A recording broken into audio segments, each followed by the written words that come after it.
Los derechos humanos protegen a quienes son agredidos por los poderes del Estado. En la Edad Media era absurdo plantearlos. No había derechos para los hombres. La figura del Cristo torturado justificó la tortura de Torquemada.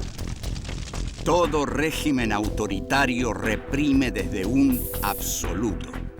Primo Levi dice, existe Auschwitz, no existe Dios. Dios ignoraba la ESMA, las matanzas en Vietnam. En un mundo en el cual el silencio de Dios es agobiante, los seres humanos tenemos la obligación de tomar la palabra.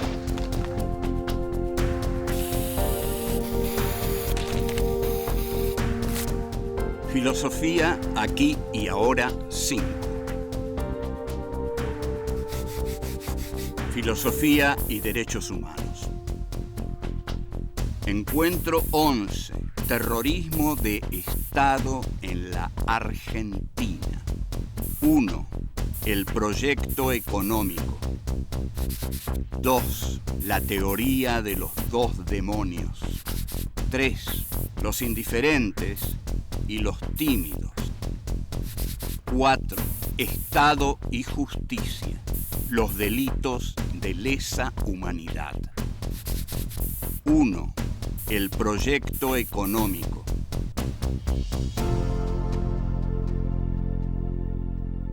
Este es nuestro encuentro número 11 de Filosofía aquí y ahora. Y el tema del encuentro número 11 es terrorismo de Estado en la Argentina. No cambie el canal. Usted quédese ahí, junte coraje y mire. Porque aquí pasaron cosas muy terribles en este país, de las cuales muchos no se quieren enterar. De modo que aquellos que no se quieran enterar, tienen que enterarse. Porque si en el momento no pudieron hacer nada, bueno, quizás no pudieron hacer nada. Pero no poder hacer nada y no querer enterarse es ya ser un cómplice. ¿Me entienden? Un cómplice es muy feo. O sea, si uno no pudo hacer nada, por lo menos tiene el deber de saber bien lo que pasó. Y acá, honestamente, se lo vamos a contar bien. Terrorismo de Estado en la Argentina. El 24 de marzo del 76, fecha infausta en la historia argentina, el ejército, los militares, ejército, marina, aeronáutica, dieron un golpe de Estado que no fue solo un golpe militar. Todos sabían y todos decían que lo que venía nunca había ocurrido, y nunca había ocurrido porque nunca se había llegado a un grado tan extremo de represión, de crueldad y a una medida como la instauración de campos de concentración en la Argentina que nunca habían existido bajo ninguna dictadura. Ahora bien, estamos acostumbrados y se está acostumbrado a creer que el golpe del 76 fue un golpe estrictamente castrense, militar, porque inmediatamente aparece la Junta, Videla en el medio, Agosti y Macera, pero no. El golpe del 76 fue sostenido, requerido, exigido y pedido por grupos civiles, económicos, muy importantes, por el liberalismo argentino que quería la destrucción del Estado, la libertad del mercado, la libertad de los capitales, el capitalismo financiero y los préstamos del exterior que fueron los que formaron la impresionante deuda externa que ese gobierno dejó, aparte de la deuda interna que dejó en vidas humanas. El golpe militar fue facilitado por los errores de mucha gente, fundamentalmente el gobierno peronista y la guerrilla que se dedica a acciones tan temerarias y tan absurdas como el asalto a Monte Chingolo, donde mueren asesinados directamente muchísimos guerrilleros y donde Santucho cree que es la operación más grande después del Moncada, la de Fidel Castro. Pero lo cierto es que es la alfombra roja para el golpe. Y ahí Videla dice, hay 90 días para que el gobierno se rectifique y si no, vamos a dar el golpe. Ahora, el verdadero golpe tampoco es contra el peronismo, el verdadero golpe es contra el marxismo. Las Fuerzas Armadas argentinas, formadas en la doctrina nacional, en la doctrina de seguridad nacional francesa, luchan contra el marxismo como parte fundamental de la Tercera Guerra Mundial. Ellos están librando la Tercera Guerra Mundial. La Guerra Fría fue la Tercera Guerra Mundial, pero las guerras calientes de la Guerra Fría se dieron en situaciones como la que se dio en nuestro país. Aquí se dio la guerra caliente de la Guerra Fría. Entonces, también el gobierno toma a la guerrilla como excusa. La guerrilla ya estaba derrotada, la guerrilla ya estaba desbandada, incluso Santucho, poco antes de morir, hace una autocrítica, Montoneros estaban en el desbande. Rodolfo Walsh hace una caracterización de lo que es el comienzo del año 76 y dice, grupos intelectuales y profesionales en desbande, o sea, en terror, como la mayoría de la población que tenía mucho miedo, mucho miedo. Bueno, el miedo es un elemento fundamental del golpe militar. Volvemos. 2. La teoría de los dos demonios.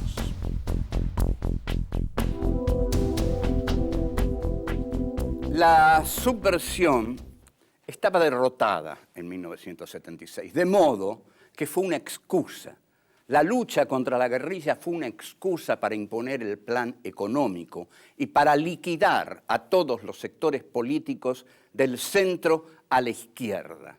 Entonces, la excusa de la subversión constantemente sirve. Luchamos contra la subversión es terrible, etcétera, etcétera, pero sirve para instaurar en el país un sistema económico que favorece a las grandes empresas. Las pequeñas y medianas empresas se funden, porque todas las fábricas cierran las persianas, porque todas las enormes fábricas, los monopolios para los cuales se ha hecho este golpe y se han beneficiado con este golpe, se devoran a las pequeñas fábricas o las pequeñas fábricas se funden. El golpe también se hace para robar, porque Guillermo Walter Klein no necesita préstamos, pero los bancos norteamericanos le ofrecen préstamos y los toma a cualquier tasa y así se va formando la deuda externa. Ahora, con ese dinero se equipan los militares, se lo quedan los economistas, se compran conciencias, es un dinero corrupto. Ese dinero corrupto forma la deuda externa argentina, que es ilegal, y que es el señor Domingo Cavallo el que la estatiza, el que la hace formar parte del Estado. Domingo Cavallo, ¿no? Economista de Menem y de la Rúa. Y ahora debe estar dando conferencias por el mundo a unos $30.000 la conferencia. Hay hombres que nacen así con estrella. Bueno, el golpe es terriblemente sanguinario y esto aterroriza a toda la población. Hay una teoría con la que empieza el nunca más. Una misma violencia agitó a la Argentina durante los años 70. Bueno, eso es un gran error que quizás el alfonsinismo concedió por ser demasiado temprano como para decir la verdad. No hubo dos violencias del mismo signo. La violencia estatal es privativa del Estado. y no puede ser comparada con ninguna otra violencia. La otra violencia puede ser la violencia de grupos civiles, pero no, los grupos civiles no pertenecen al Estado. El Estado además tiene la obligación de hacer un uso legal de la violencia ligada a la justicia. Pero esto no se hizo así, se hizo una violencia clandestina basada en la desaparición de los cuerpos. Dos palabras sobre la desaparición de los cuerpos. No hay dos demonios, por favor, escúchenme bien, se los pido por favor, no hay dos demonios, sobre todo porque cada militar que moría, los familiares tenían el cuerpo, lo podían velar, lo podían enterrar, la madre, el padre, el hijo, lo que fueran, podían ir al cementerio, podían llorar, podían rezar, sabían que había muerto, que no iba a volver más. En cambio, la madre, el padre de un desaparecido vive una angustia terrible porque no tiene el cuerpo, no tiene cómo velarlo, no tiene cómo enterrarlo, no tiene dónde tenerlo, no tiene dónde llorarlo, no puede abrazarlo en el cajón y sobre todo siempre está esperando que vuelva. Cada paso que oye a la noche cree que es su hijo que regrese. Esto aniquila por completo la teoría de los dos demonios, pero la aniquila por completo. Hay que pensarlo desde ahí. Unos tuvieron los cuerpos, otros no tuvieron los cuerpos. Se acabó. No hay dos demonios. Volvemos, quédese, tenga coraje, mire esto, usted tiene que verlo y seguimos. 3. Los indiferentes y los tímidos.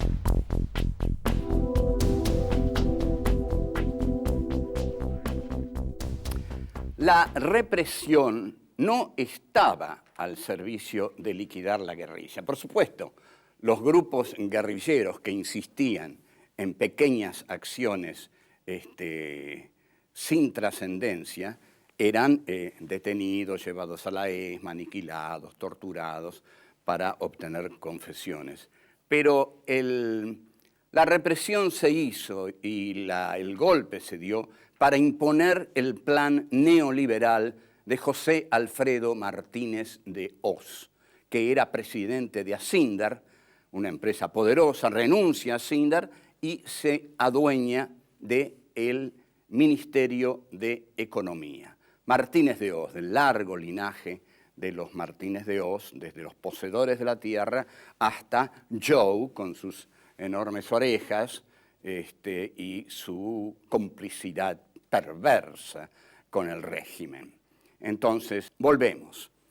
Hay militares desbocados que dicen cualquier cosa, porque es tal, el grado de impunidad era absoluto, de aquí el terror. Saint-Jean, una vez en un discurso, para acentuar bien el miedo en todos, dijo: nosotros, los militares, primero vamos a matar a los subversivos, después a los cómplices, después a los familiares, después a los amigos, después a los indiferentes y por último a los tímidos. A los tímidos. Usted imagínese que está viviendo en una sociedad donde el gobernador de la provincia de Buenos Aires, un militar duro, que no le importa matar a quien sea, dice que se propone matar hasta los tímidos.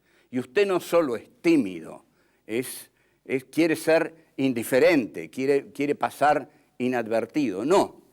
Pero el general Saint-Jean dice que a los que quieren pasar inadvertidos también los van a matar. Y eso lo dice otro personaje tan siniestro como el general Saint-Jean, que ahora está preso, que fue el primer civil que fue preso por convivencia, por apoyar, por ideologizar al golpe del 24 de marzo. Es el doctor Jaime Smart, que en el diario La Nación del 12 de diciembre de 1976, muy anunciado con grandes letras en la tapa, el título del artículo decía desenmascarar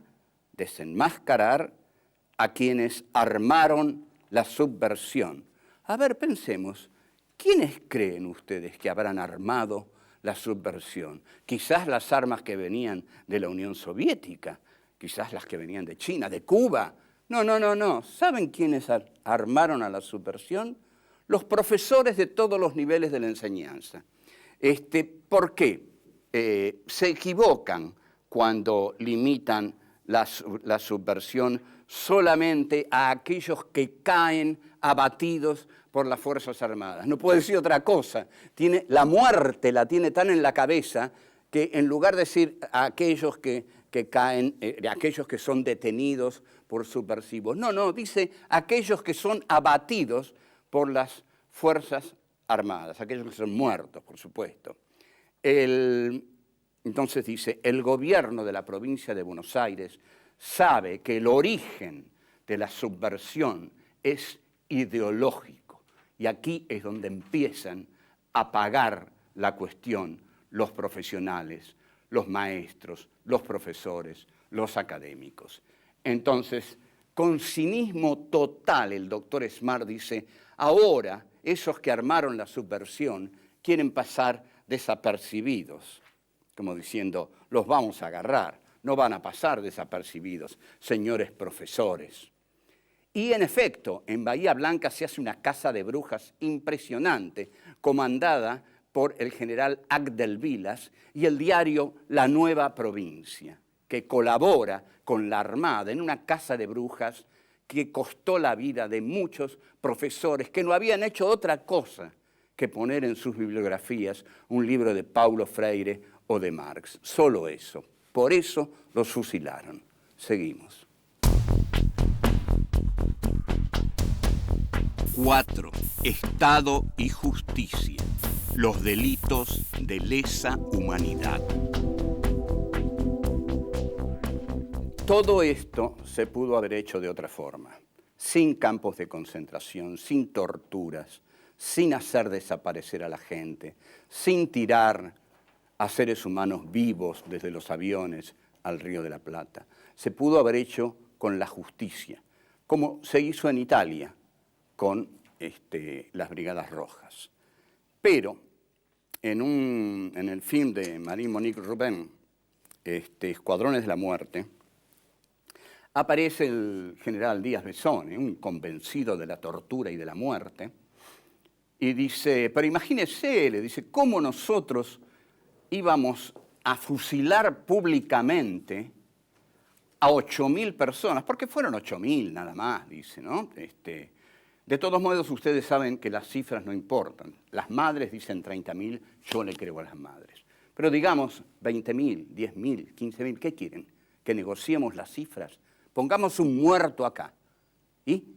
Es más fuerte que cualquier estadística. Un muerto acá, usted lo mira, yo lo miro, y es más fuerte que le digan a usted 30.000, 20.000, 6 millones, 4.800.000.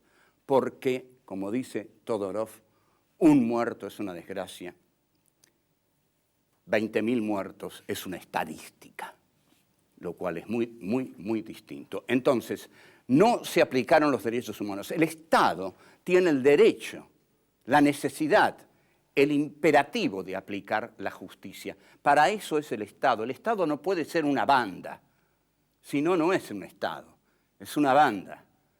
Entonces tiene que aplicar la justicia, pero dejaron de lado la justicia para convertirse en una banda clandestina y actuar por medio de los grupos de tareas. Bien, todo esto se hizo para lograr otro país, para terminar en última instancia definitivamente con el populismo estatal peronista, para terminar con el populismo estatal peronista e inaugurar una economía neoliberal de mercado aliada a los Estados Unidos y una economía que fuera alimentada por los créditos del exterior y que el Estado fuera cómplice de esta tarea económica. Rogelio García Lupo, que es un brillante periodista argentino, publicó en el diario Clarín en el año 2001 El complot del doctor Perrió, la conspiración civil. Jaime Perrió, recuerda este nombre, Jaime Perrió fue un aventurero, pero además fue un hombre de mucho dinero y asesoró a los militares en cuestiones económicas. Perrió fue el puente entre militares y civiles. Era un civil rodeado de civiles y que tenía claramente una ideología de colaboración con el plan de las Fuerzas Armadas. Y muchos otros civiles colaboraron con el golpe. ¿Dónde están hoy? Holanda, cuando la chica esta Sorreguieta se quiere casar y ser princesa, investigan profundamente al padre y no le permiten asistir al casamiento de su hija porque fue ministro de Agricultura de la dictadura asesina argentina. Entonces Holanda, que no iba a recibir la copa en el Mundial del 78 si lo ganaba, impide, dice no, el señor Sorreguieta no, la chica que se case, pero el señor Sorreguieta a Holanda no entra porque fue cómplice de un gobierno de asesinos. Ahora bien, son juzgados por delitos de lesa humanidad. Y vamos a aclarar bien qué es un delito de lesa humanidad. El Estado no puede cometer crímenes arbitrarios. El Estado tiene que hacer justicia y cuando apresa a alguien, tiene que suponer ante todo que esa persona es inocente. Y después demostrar su culpabilidad. Este es un principio fundamental de la juridicidad de las naciones, desde Hobbes en adelante, o antes, pero desde Hobbes, por lo menos desde el Leviatán en adelante. Hay que demostrar primero la culpabilidad y después se verá. Pero todo detenido es inocente. Por eso, usted no se asombre si yo le digo que los 30.000 o los 20.000 o lo que sea, eran todos inocentes, porque ninguno fue juzgado, ¿está claro? Ninguno fue juzgado. Y en cuanto a los que se dice que murieron en enfrentamientos, hay muchas dudas acerca de esos enfrentamientos, porque muchísimos enfrentamientos fueron fraguados deliberadamente para pasar listas de muertos que ya habían sido fusilados en los campos de concentración. Entonces, los derechos humanos, ¿dónde están? Son las organizaciones de derechos humanos que defienden el primer punto de la Declaración de Derechos Humanos. Toda vida es valiosa e irreemplazable. Esta debe ser la primera verdad que debe anidar en el corazón de todos los hombres y que desgraciadamente no es así. Pero si fuera así, viviríamos en otra clase de mundo. El terrorismo de Estado, por el contrario, barre con los derechos humanos y jamás va a considerar que una vida es sagrada, sino que va a considerar que una vida no vale nada. Porque el general Ramón Camps dijo, nosotros no matamos personas, matamos subversivos. ¿Hace falta que le diga algo más? Chao, hasta luego.